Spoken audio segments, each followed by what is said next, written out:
Briefing हम बताते हैं आप लोगों ने क्या क्या सीखा। आज की प्रशिक्षण में आप लोगों को जो सिखाया गया उसका मैं संक्षिप्त चर्चा कर रही हूँ। पहले शांति से बैठ जाइए, सभी बैठिए। सेंटर अनीता, 3 दिवसीय प्रशिक्षण में जो बातें बताई गई मैं उसका संक्षिप्त चर्चा एक बार फिर से करती हूँ। सबसे पहले आप लोगों को बताया गया स्वच्छता के विषय में। खुद भी स्वच्छ रहना है और आंगनबाड़ी केंद्र को भी स्वच्छ रखना है, बच्चों को भी स्वच्छ रखना है। सभी बच्चों के बालों में कंघी हो, बच्चे प्रतिदिन स्नान करते हो, ब्रश करते हो, कपड़े में बटन लगाते हो, कॉलर लगाते हो, कॉलर ठीक रखते हो, ये सब चीज होना चाहिए। केंद्र में झाड़ू बढ़िया से लगना चाहिए। पोस्टर बैनर केंद्र पर क्या होता है, बिखरा पड़ा रहता है, वो सब सुंदर से हो। दरी को समेट कर सुंदर से सजा कर रखिए और जो भी बर्तन, फाइल, रजिस्टर सब बिखरा रहता है उसको सुंदर से सजाना है। दूसरा हम लोगों ने यहाँ पर प्रेयर करना सीखा।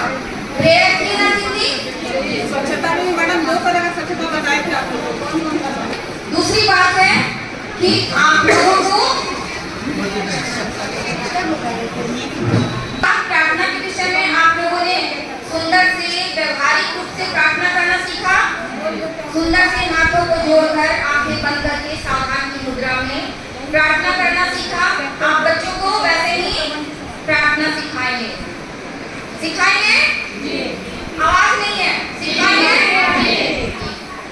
इसके अलावा प्रार्थना की लाइन में हम लोगों ने सीखा बच्चों से गिनती करना है, 1 2 3 4, परिचय पूछना है, उससे चर्चा करना है ना, उसके पारिवारिक बातों को पूछना है, उसके खान पान के विषय में पूछना है।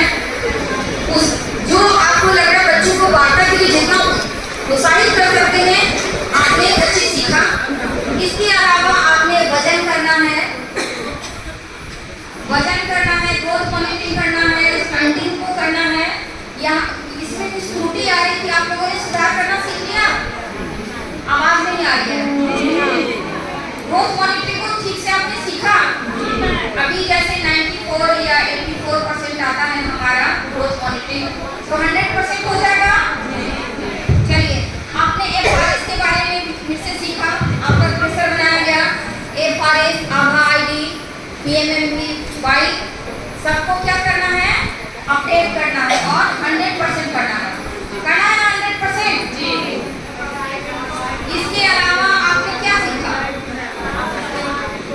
मुख्य बातें थी पोषण भी, पढ़ाई भी, पोषण भी और पढ़ाई भी। इसको आपने सीखा और बच्चों को पोषण के साथ साथ हम लोगों को पूरा ध्यान रखना है कि उसका सर्वांगीण विकास कैसे हो। सर्वांगीण विकास के लिए हम लोगों ने कुछ गेम खेला, कुछ कविताएं हम लोगों ने सीखी।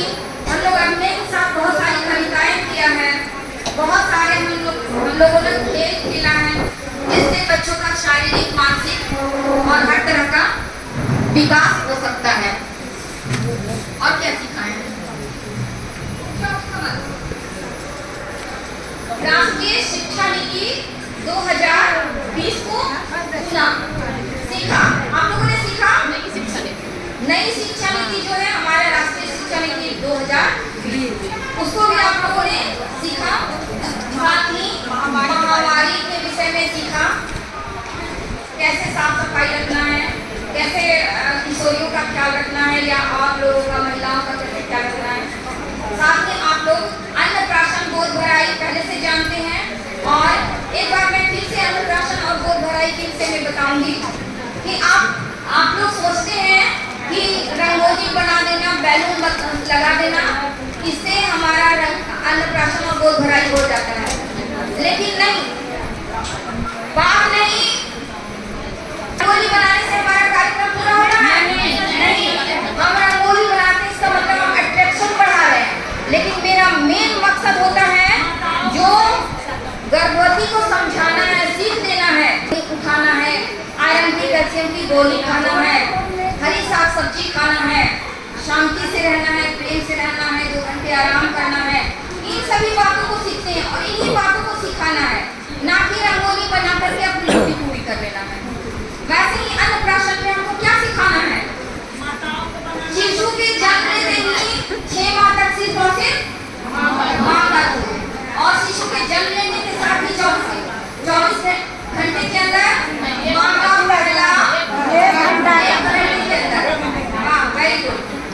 1 घंटे के अंदर माँ का पहला गाढ़ा पीला दूध बच्चों को पिलाना है, खिलका दूध पिलाना है। उसमें भी क्या रंगोली बनाकर खाना पूर्ति करना है क्या? नहीं, सभी लोगों को सिखाना है 1 घंटे के अंदर शिशु को माँ का पहला गाढ़ा पीला दूध पिलाना है और 2 वर्ष तक बच्चों को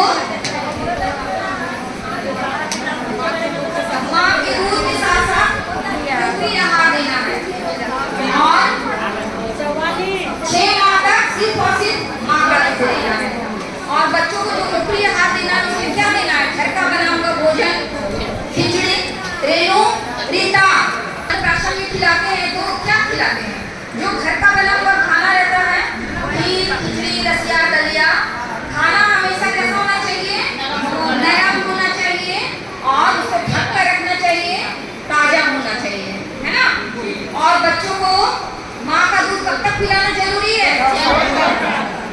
6 माह तक तो सिर्फ और सिर्फ माँ का दूध, इसके अलावा 2 वर्ष तक। क्यों? क्योंकि 2 वर्ष तक बच्चों का 80% जो दिमाग होता है वो डेवलप हो जाता है, इसलिए बच्चों को बढ़िया से पोषण देना है ताकि उनका दिमाग बेहतर तरीके से विकसित हो सके, है ना? हम लोगों ने कविता सीखी, कहानी सुना। कहानी में हम लोगों ने ये सुना, सीखा कि कहानी कह देने के बाद कहानी अंत नहीं होता है। कहानी के जितने पात्र हैं, जितने किरदार हैं, उन सभी को एक एक करके बच्चों को पूछना है तुमने क्या सीखा, कौन कौन था कहानी में। जैसे किसान और भालू की कहानी हमने सुना, तो कौन कौन था? किसान और भालू था। किस चीज की खेती की थी उन लोगों ने? गेहूं और आलू की खेती। सबसे तेज कौन था दोनों में? आलू ध्रुव बना। मतलब बच्चों को पूरे कर बहुत सारी बातें पूछना ताकि बच्चा अपना दिमागी एक्सरसाइज करता रहे, है ना? चलिए और क्या सीखे हम लोग सीखे कि बढ़िया से प्रेम पूर्वक इतने 100-150 तरीका है, इतने सुंदर एक छोटा सा रूम में कितना सुंदर तरीके से बैठ सकते हैं, रह सकते हैं, अनुशासनिक तरीके से कार्य करते हैं। इन सभी बातों को भी सीखा जी। आपस में कैसे किसी एक दूसरे का हेल्प करना चाहिए, पूछताछ करनी चाहिए, जानकारी लेनी चाहिए, इन सभी बातों को भी सीखा जी। और कुछ सीखा तो बताइए। के बारे में बताइए, कौन कौन से शरीर की मांसपेशियां 2 तरह की होती है, एक सूक्ष्म होती है और दूसरा स्थूल होती है। सूक्ष्म जो छोटी छोटी उंगलियां होती है, ये क्या सूक्ष्म है? बड़ी बड़ी मांसपेशियां पैर हो गई, हाथ हो गई, ये सब